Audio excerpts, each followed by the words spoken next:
While I was fighting for my life in the hospital, my boyfriend was on his way to find his first love. That night, he broke up with me and told me to forget about him. And you know what? When I finally recovered from the danger, I actually did forget all about him. Later on, when I was snuggling in his brother's arms, acting cute and playful, he went crazy begging me to come back to him. "Anna, I was wrong," he said to me, looking confused. "Do we know each other?" I wondered. My brother has two good buddies, Henry and Leo. Both of them are real lookers. Especially Henry, with his good family background and great personality. He always attracts a lot of attention wherever he goes. He's like a central air conditioner, always gentle and charming to everyone, a typical playboy. However, with Henry, I always felt uneasy. Those peach blossom eyes of his, even when looking at our Teddy at home, seemed flirtatious. Unlike Leo, who is serious and doesn't talk much, but somehow has a mysterious charm. Since childhood, I used to follow my brothers around, calling them brother, but as I grew older, I only chased after Leo, leaving my real brother behind. Leo was a man of few words, so every time we met, I would be the one doing all the talking. He would listen quietly, occasionally smiling, much better than Henry, who often teased me. The year we both got accepted into the same university as Leo, I gathered up my courage and confessed to him. He looked at me indifferently for a moment, and just when I was preparing myself for rejection, he suddenly held my hand and said, "Okay." I don't know if it was a misunderstanding, but I saw him glance behind me with his eyes, and when I turned around, there was a figure hurrying away. During our 6-month relationship, Leo and I rarely spent any time alone together. I was like a moth to a flame, passionate and fiery, while he remained indifferent. On my birthday that year, Leo accompanied me to a movie for the first time. It was a romantic film, and in the darkness, just as I reached out to hold his hand, his phone rang. Leo stepped out to take the call and never returned, just sending me a message saying there was an urgent matter at the college, and he had to leave, asking me to go back to the dorm early. I held onto my phone and finished watching the movie by myself, but lately my eyes were bothering me. No matter how I wiped them, I couldn't see clearly. As the movie ended, I ran into Henry, who was surrounded by a crowd of people as he exited. Henry and I were from the same city, but different schools, whereas my brother was even from a different city altogether. Upon seeing me, Henry quickly said his goodbyes to the others and then took me away. "Why are your eyes so red? Are they inflamed and uncomfortable? Should I take you to get some delicious food to make you feel better?" Henry took me to a childhood-themed restaurant, ordered a table full of food I loved, and even a birthday cake. He said it was on behalf of my brother, who is far away, and had asked him to take care of me. But I knew it wasn't true, because my brother had already transferred me some money that morning and said he would make it up to me when I got home. Actually, Henry remembered my birthday every year, and always found various reasons to give me gifts. But I also saw him giving gifts to other people, the packaging more elaborate than the ones he gave me. I didn't dare to get involved with such a playboy. That night, Henry drove me back to school. Before I entered the campus gate, he called out to me, "Anna, no matter what happens, I'll be there for you." I didn't understand what he meant until Leo told me a week later that it was over between us, and I realized that Henry knew all along. Leo said he had tried hard, but we were just not compatible. I was unwilling to accept it, tugging at his sleeve and asking if he had changed his mind. Leo said he never really liked me. It was just that my persistence had annoyed him. He said from childhood up until now, I had been like a shadow haunting his entire youth. Now he didn't want to deal with me anymore. He wanted to pursue the girls he liked and experience life without me. I never imagined that someone as gentle as him could utter such cruel words. I cried a lot, called him a scumbag, blamed him for giving me false hope even though he didn't like me. Leo endured my scolding, only moving his lips slightly, saying sorry, and then asking me to forget about him. Little did we know, that night when I cried my way back to school and on the pedestrian crossing, a speeding car rushed towards me. I couldn't dodge it in time, feeling my body being thrown high up and crashing down heavily. When I woke up, it was already a month later. Besides my parents and brother, Henry was also by my side. I had a big scar on my forehead, and some memories missing. I often joked that maybe my memories fell out along with the wound. Henry just laughed and said it might be a good thing, as my brain wasn't that big anyways. Now there was some extra space to fit him in. I ignored his teasing, but he was as attentive as my brother in taking care of me. Lately, I've been having nightmares again, in which I'm walking on a dark road, and the guy with me leaves me behind, ignoring my pleas not to abandon me. The nightmares have been taking a toll on me, and my brother, worried about my mental state, took me to his high school reunion party to cheer me up. But halfway through the banquet, an unexpected guest arrived, a very handsome man. Though good-looking, He was an unwanted guest since both my brother and Henry's expressions changed as soon as he entered. He had been staring at me all along, making my heart race with anxiety. Even the shrimp Henry fed me seemed distracted, and I even accidentally bit his finger. Unable to stand his gaze, I got up and headed to the bathroom. When I came back, I was shocked to see my brother and the new student fighting in the hallway. I rushed over to break it up, with Henry following closely behind. My brother shielded me with his body and said to Henry, "Take her away, Henry." "Anna, I need to talk to you. It's about that person." But before he could finish, my brother punched the guy in the face and said,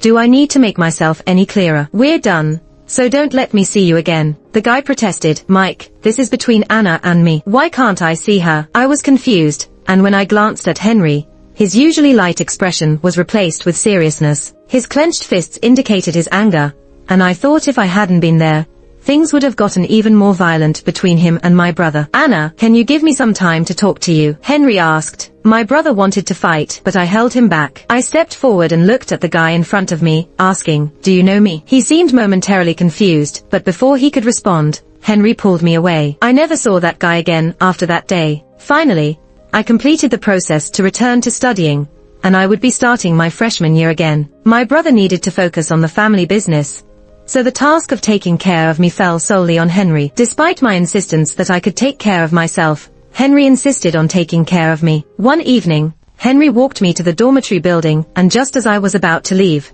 he grabbed my wrist. Surprised, I looked at him, and he looked back at me. After a moment of silence, he said, "Anna, will you be my girlfriend?" My heart skipped a beat. We had spent so much time together that pretending not to feel anything would be a lie. But before I could answer, Henry laughed and said, "Just kidding. Don't feel pressured." I dare not. Henry was taken aback, probably expecting a different response. A breeze passed by, making my hair tickle my face. I took the opportunity to adjust my hair, pulling my hand away from Henry's grasp. Henry gazed at me with a serious look in his eyes, and it was the first time I had seen him like this. I would have a second surgery at the end of the year, and the doctor said I would remember things better after a good recovery. I wanted to say that when I fully recovered, I wanted to stand by his side as a normal person, but for some reason, I saw a hint of pain on Henry's face, even though he smiled and said, "All right, Anna, go back and rest. Don't overthink it." Back in the dorm, Henry's words echoed in my ears, and his face lingered in my mind. I shook my head to clear my thoughts, but he was still there. I received a friend request on my phone with the name Leo. That name sounded familiar from conversations between my brother and Henry. I approved the request, and Leo quickly messaged, "Anna,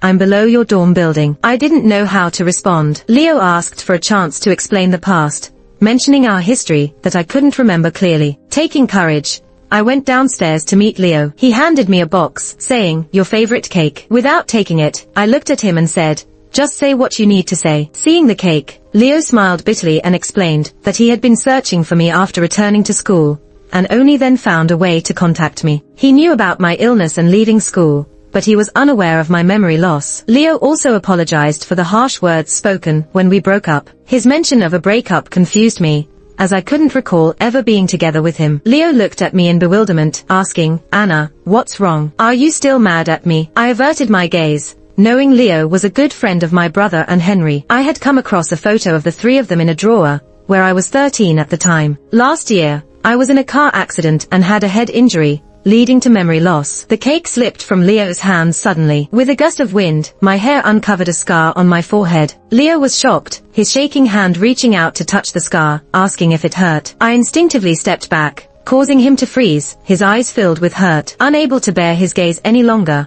I felt a headache and heartache creeping up. Disregarding Leo, I turned and ran back to the dorm. Since that day, Leo came to the dorm building daily to see me, but I never met with him. On Friday night, Henry took me out for dinner as usual. At the dinner table, he focused on peeling shrimp and deboning fish for me. His black shirt was rolled up to his forearms, with 2 buttons undone on the collar, showcasing his pronounced Adam's apple and smooth neck. I swallowed a gulp of saliva. Henry looked up and fed me a piece of shrimp, then raised his eyebrows teasingly. "Do I look good?" I quickly lowered my head. How could he not look good? I heard he received dozens of love letters at school every day, but all he did was smilingly tell them that he already had someone in his heart and no room for anyone else. Feeling guilty, I dared not lift my head, but I could imagine his smug expression. Damn it, he's always known he's handsome since he was a kid. "Anna, I have to go on a business trip tomorrow. he said as he took off his greasy gloves and squeezed my chin with his long fingers. What? Can't bear to see me go. If you kiss me, I won't go. How about it? Before I could react,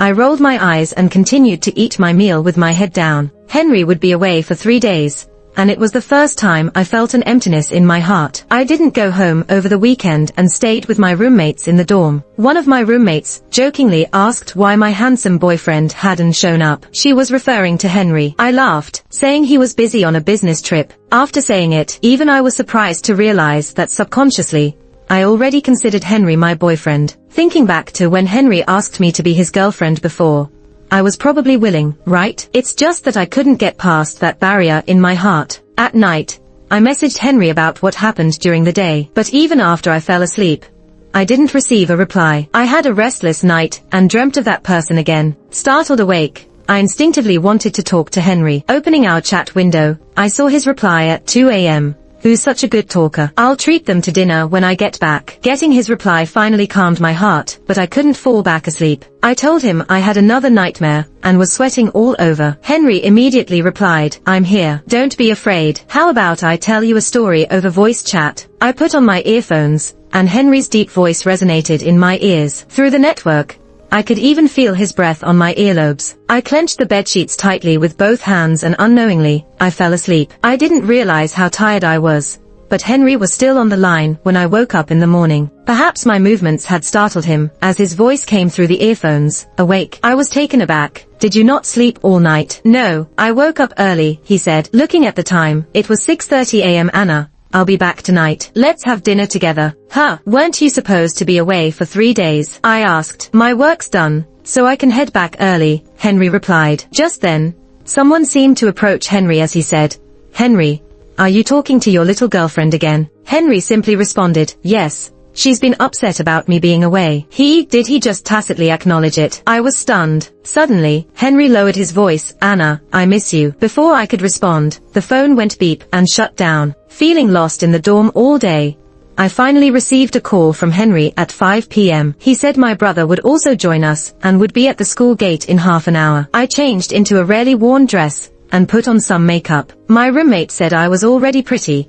but this makeover took it to another level. I felt nervous, unsure why, but I felt like the voice chat last night had changed something in my relationship with Henry. Anna, someone's looking for you downstairs, my roommate called out. My heart skipped a beat, and I grabbed my phone, rushing downstairs. As the door was closing, I heard my roommate joking, it's a handsome guy. Not thinking much, I hurried downstairs only to find Leo waiting. He was in sportswear, looking sunny and enthusiastic. My smile froze on my face, not knowing what to say. But Leo didn't seem to notice the change in my expression. He smiled and said, Anna, let's have dinner together tonight. I took a step back, informing him that I already had plans for dinner and couldn't join him. Leo persisted gently, just once, tonight it's me. Just then, a familiar voice called out my name. I turned and saw Henry, looking tired but still handsome. A sense of relief washed over me, and I ran to his side, naturally using a tissue to wipe his sweat. Was there traffic on the way? Henry nodded and then glanced at Leo behind me. If you want to eat, we can all go together. No solo dinner with Anna. With that, Henry took my hand and led me towards the school gate. I suddenly remembered the group photo Henry had, with everyone's birthdays written on the back. Today was Leo's birthday. That explained why both Henry and my brother were here. The three of us reached the school gate, where my brother had arrived. Henry and I sat in the back, and Leo sat in the front seat. I couldn't tell if the air conditioning was too strong, but I felt a chill, unsure whose touch was sending shivers down my spine. Glancing at the rearview mirror, I saw our eyes meet with Leo's. Just like at that reunion, he always seemed to be looking at me. I felt uncomfortable and turned to look out the window. Suddenly, I felt a warm sensation at my knee. Startled, I turned and met Henry's captivating peach blossom eyes. His hand was on my knee, and we've known each other for years, but Henry had never crossed the line. Today felt different. My heart raced, and my cheeks flushed as I shifted slightly away. But Henry leaned in closer, our bodies almost touching, and whispered softly in my ear, "Don't wear such short skirts next time." He then covered my legs with his jacket and continued in a low voice by my ear, "If you do, wear them just for me to see." I gave him a side eye, and he smiled, looking incredibly charming. He turned back to sit properly, but his hand remained on my knee, tucked securely under his jacket. The scene was filled with ambiguity, as though nothing had happened, yet it seemed alluring and mysterious. It felt like something extraordinary had taken place beneath the clothes. "Mike, stop the car." Leo's voice broke the tension. My brother seemed to have anticipated something. As he parked the car by the roadside, Leo got out and walked to the back seat, saying, "Henry, let's talk." I grabbed Henry, signaling him not to go, but he just smiled and ruffled my hair, saying it's a matter of time. After looking at my brother, he got out of the car. "Henry, wait for me." I worried and wanted to get off the car with him, but the door clicked shut by my brother. We locked eyes through the rearview mirror, his anxiousness impossible to hide. "Anna, do you want to know about your past with Leo?" Half an hour later, my brother stepped on the gas pedal, leaving me still shocked. "Bro, Henry and the others haven't come back." My brother didn't say a word, no intention of stopping the car. "Mike." I grew anxious.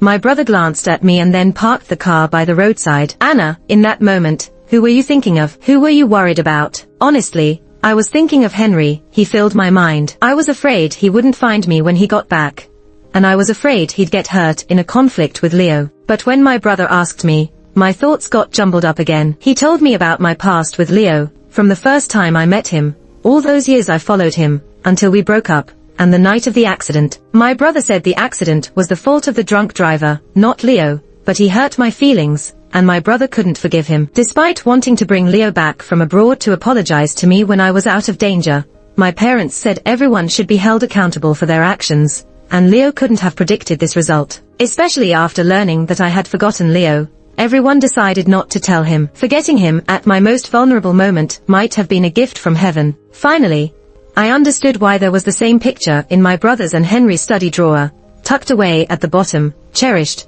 but also seemingly not wanted to be seen again. At night, lying in bed unable to sleep, I kept checking my phone many times, but Henry hadn't messaged. I was so worried, couldn't bear it anymore, and decided to call him. But before I could, Henry's call came through, saying he was waiting downstairs. Without hesitation, I ran downstairs, seeing Henry with a bruised lip and dirty clothes. He didn't explain anything, just handed me a bag, saying dinner didn't work out, so he bought me seafood rice that I love. I felt like crying even more. Instead of taking the bag, I just stared at him. Finally, Henry couldn't take it anymore, put the bag aside, and told me to eat and get some rest. He was so nonchalant, I almost felt like nothing had happened earlier. As Henry turned to leave, I couldn't think. I stepped forward and hugged him. "Leo is just a blank memory in my mind. It's you now. Don't you want me either?" Somehow, Henry was moved by my words. I felt him shudder. Then he turned around and hugged me tightly. "Anna, I will never not want you in my life." I cried, tears and snot staining him. One thing I was sure of, the appearance of Leo accelerated my self-awareness. I held on to Henry, not letting him go, crying as I told him about the choice my brother forced me to make. I told him, during the short car ride, all I could think about was him. Henry held me tight, not saying anything, as I poured my heart out, telling him how much I cared for him, how much I liked him. But for some reason, Henry remained silent. Finally, I got impatient, wiped my face on his shirt, then asked if he had changed his mind. Was there a pretty girl seducing him? Henry chuckled at my teasing, then kissed my lips. He said he agreed, even if it was just 2 months. In the 2 months before my surgery, he wanted to be my true boyfriend. I saw Leo again a week later. My brother and Henry took me to the hospital for a checkup, and seeing Henry's bruised lip for days, I felt the urge to punch Leo. But when I saw his left arm slinged in front of his chest, I thought better of it. None of us paid any attention to Leo, but after his arm examination, he silently followed us. I don't know if this situation happened before, but it felt familiar. Henry held my hand, showing me so much care. My brother rolled his eyes at me. "Why not be his sister then?" Henry kicked my brother, saying, "I don't need a sister, I need a wife." My brother was about to retaliate. I quickly stood in front of Henry. Really a handful, this sister raised by parents. With my parents' busy business, I mostly followed my brother around, but later, Henry joined, and they said there was also Leo, but I don't remember. The checkup results were good. The doctor praised my recovery, thanks to the care from my family. I leaned into Henry's embrace. My brother had a faraway school, so Henry spent the most time accompanying me, as I calculated. The doctor suggested moving the surgery up by a month, for better recovery, including filling in that blank memory. My mood had been off since leaving the hospital, but Henry tried to cheer me up in every way, yet I couldn't bring myself to smile. "Bro, I don't want the surgery." 3 men were shocked by my words. Leo hadn't spoken, but his eyes carried sorrow as he looked at me. I avoided his gaze, then talked to my brother. "No." This was Henry, and I looked at him, but I'm already fine now. Why surgery? Anna, I'll go along with anything, but not this, he said. I was being stubborn, insisting on not wanting surgery. Anna, can you listen to me? Henry never raised his voice at me, but this was the first time. He regretted it as soon as the words came out and quickly softened his tone to soothe me. Anna. Before Henry could finish, I buried my face in his chest. Do you really want to let me go? I felt Henry's suppressed emotions. He held me, and after a while, he said, I don't want to, but I can't bear to see you suffer. I froze, raised my head to look at him. He wiped my tears, then said he knew everything. He knew I couldn't sleep at night due to headaches, and cried in silence, clutching the blanket to avoid family worries. He also knew I often woke up from nightmares at night, trying to remember that blank memory until my head felt like it would explode. I have a stubborn temper, often not wanting to show my weaknesses. So even if Henry knew, he wouldn't mention it. He just stayed in the small hall outside my room, keeping me company. And I, shedding tears inside the door day and night. He always sat outside guarding me, just a door away. I relied on him and he cared for me. Listening to our conversation, my brother had already turned away to wipe his tears. Leo, with red eyes, looked at me and reached out as if to touch my head, but I dodged and hid in Henry's arms. I couldn't remember how I used to like Leo.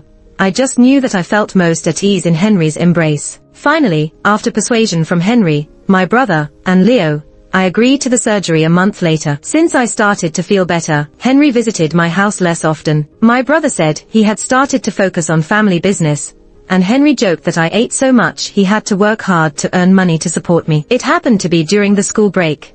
So the next night I packed my suitcase and moved directly to Henry's house. Henry opened the door for me, having just taken a bath, with a towel around his waist, and nothing else on. Hold on, let me wipe my nosebleed. When he found out I was moving in, Henry was taken aback and swallowed a mouthful of toothpaste. Anna, have you talked to your parents and Mike about this? I nodded. Henry, now serious, made me nervous. So I quietly explained that since my parents needed to be available during my surgery, they were busy with overseas business matters. My brother was also busy with work in the country.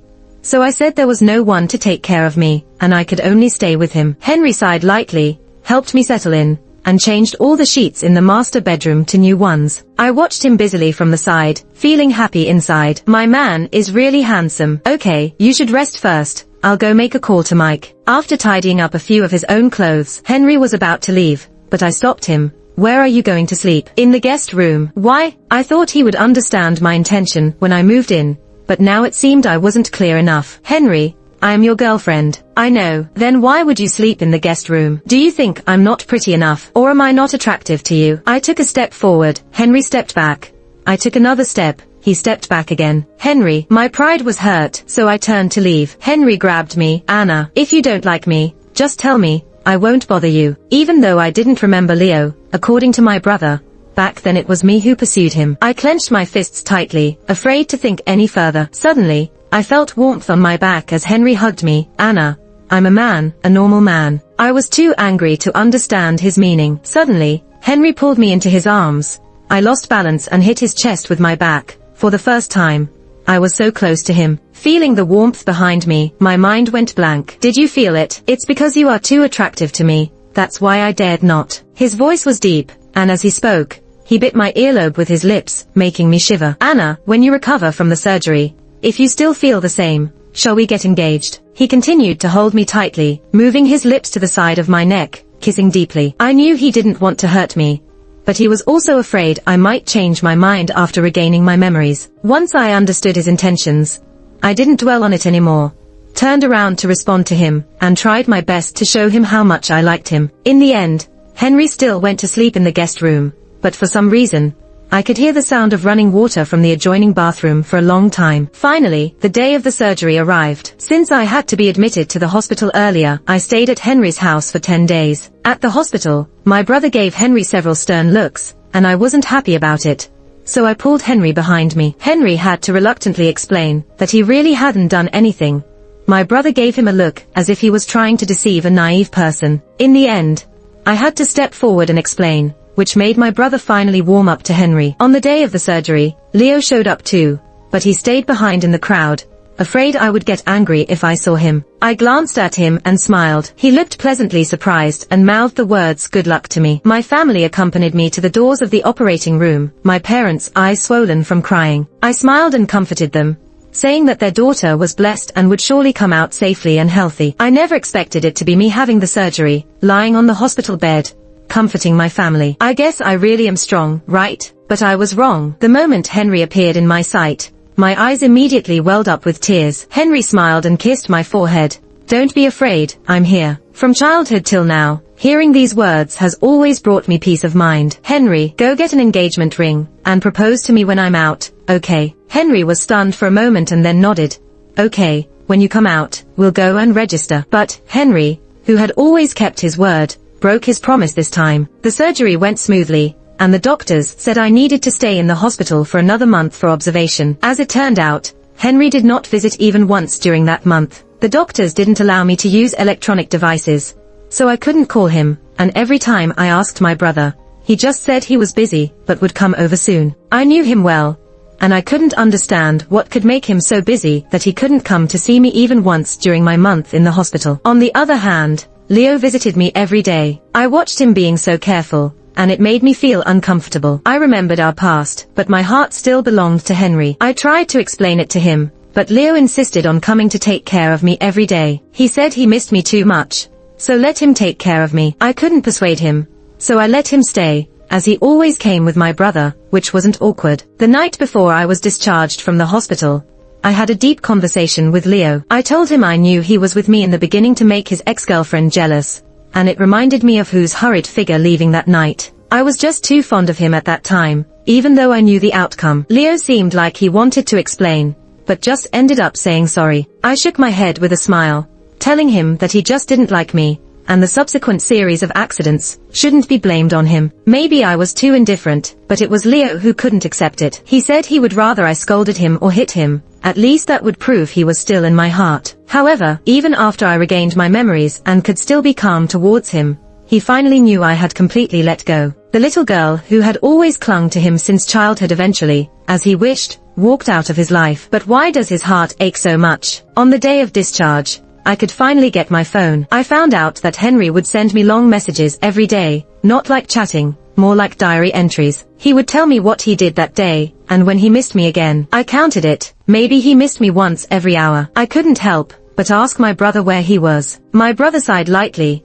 saying that there was a big problem in his family. Henry's uncle hired a hitman who almost killed Henry's father, causing his grandfather to have a heart attack and be hospitalized. Henry had to step up as the only pillar of the family, so he had to take care of the family while trying to save the company from losses. Originally, Henry didn't want my brother to tell me these things. He said he would explain everything to me when he sorted it all out. I couldn't listen to any more words at that moment. I just asked my brother to handle some of the hospital procedures for me and planned to go find Henry alone. I ran out in a hurry, ending up bumping into someone as soon as I stepped out. The person's chest felt warm. I immediately hugged him tight. Henry had lost a lot of weight, with dark circles under his eyes, looking very weary. Thankfully, I hurried over just in time. He gently touched my face and asked if I was mad at him. He said he didn't have time to be by my side due to an emergency. He apologized to me with a cautious tone, but my heart ached. How did you find time to come? Isn't the family emergency keeping you busy? My brother came over and said, actually, he comes to see you every day, but always at midnight when you're asleep, and he doesn't want to disturb you. I looked at him, feeling wronged, and held onto him tightly, unwilling to let go. Leo also came over, patting Henry on the back, saying, I've already sent the contract to your assistant, and the new product launch is in your hands. Henry smiled and said, thank you. Leo punched him lightly on the shoulder, saying, between brothers, there's no need to mention that. Later, I learned that Henry's father and grandfather were both hospitalized, and the family company almost went under in the hands of his uncle. Henry was overwhelmed, and it was Leo and my brother who helped him through the crisis. I remembered when the three of them were young and ambitious, dreaming of doing something big together. Now, this dream had somewhat come true. 3 years later, I waited for Henry in a wedding dress, ready for him to marry me. The bridesmaids at the door didn't let Henry in, and I got anxious. I directly told my best friend that if she didn't open the door soon, I wouldn't introduce my brother to her. My best friend immediately wanted to hand me over to Henry. After many years, we had each found happiness, except Leo, who was still single. At my daughter's first birthday party, I joked that I had a friend who had her eyes on Leo, but he just smiled and said he didn't want to think about romance for the time being. That night, Henry kept me up all night, and the sky was turning light as I pleaded with him to stop. I didn't know what had gotten into him. He was unusually relentless. I touched his face with both hands and asked, "Who upset you like this?" Henry gritted his teeth, and there was a thud on the bedside table. "Why hasn't Leo found a girlfriend yet?" I pretended to be sad. "Honey, thinking about Leo at this time doesn't seem right, does it?" Henry's eyes sparked. "He's definitely still thinking about you, for sure." I was speechless. This guy was great in every way, except for being too jealous. Over the years, whether in business or brotherhood, they had kept things good. But when it came to me, Henry was like a big protective dog, growling at anyone who came close to me. Thinking about that, I went to kiss him with a smile. "You already have a daughter with me. Aren't you afraid I'll run away?" Henry's grip tightened. "Of course I am." "No, you have to give me another one." Leo's epilogue. I lost a girl who had only had eyes and hearts for me since childhood. I still remember the first time I saw her on a beautiful evening. She was sitting in the hallway reading, and Henry introduced her as Mike's sister. We were all young then, and she would sweetly call me Big Brother Leo. But I was aloof and didn't know how to communicate with girls, so I would just nod and walk away without saying anything. Henry, on the other hand, seemed to enjoy teasing Anna, always hiding her books or pulling her ponytail. Every time, he would bully her until she cried. I couldn't stand it, so I would shield Anna and ask Henry, "Is it fun to bully someone when you're 3 years older?" Henry raised his eyebrows, laughing mischievously. We spent a few years like that. On the day of the college entrance exam,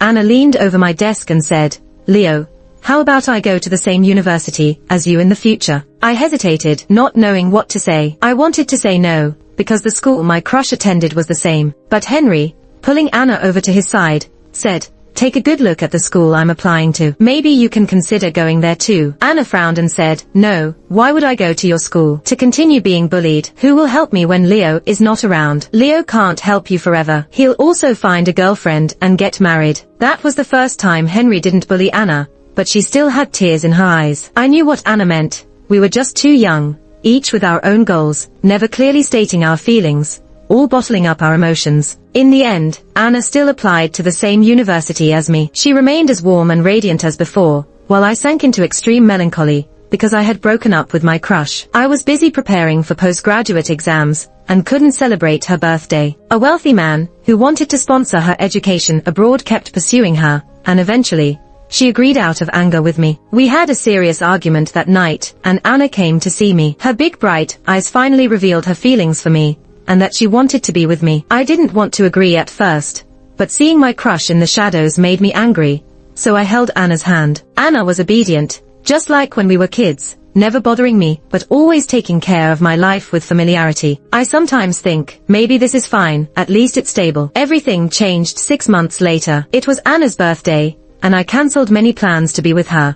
But I received a call from my crush while we were watching a movie. The man sponsoring her education had been caught by his wife, leaving her alone abroad and asking for my help. I had an opportunity to go abroad as well, so, foolishly, a week later I broke up with Anna and said some harsh words. I thought I didn't have any feelings for her, but as I sat in the car on the way to the airport, my chest felt heavy. Worried, I called Anna, but her phone was off. I called Henry and Mike, but they didn't answer. I was sure Anna must hate me. She was strong and proud, and she had said she wouldn't look back once we broke up, and that turned out to be true. She just disappeared from my world. Even Mike and Henry stopped answering my calls. It wasn't until I went abroad that I found out my crush wasn't as miserable as she made it sound. She just wanted me back. That was the first time I felt disgusted with her, and at the same time, I had a strong desire for Anna. I realized she had become a part of my life over the years. I wanted to go back to Anna, but I had signed a 1-year contract and couldn't leave easily. A year later, I was finally able to return home, but Anna's roommate told me she had fallen seriously ill and had to take a break from her studies. What kind of illness would require a break from studies? I contacted many classmates and finally found someone who was still in touch with Mike and Henry, who said they were planning a reunion and Mike might bring Anna. I was thrilled, my hands trembling outside the private room. However, Mike and Henry guarded her closely, and I didn't even have a chance to speak to her alone. Finally, I made an appointment with Anna, wanting to explain things to her, to ask her to come back. I promised myself that this time, I would love and cherish her properly and not hurt her anymore. But to my surprise, Anna had lost her memory. Just like those nonsense I said years ago, she really forgot about me. I was stunned, finally understanding why no one had answered my calls on the day I went abroad.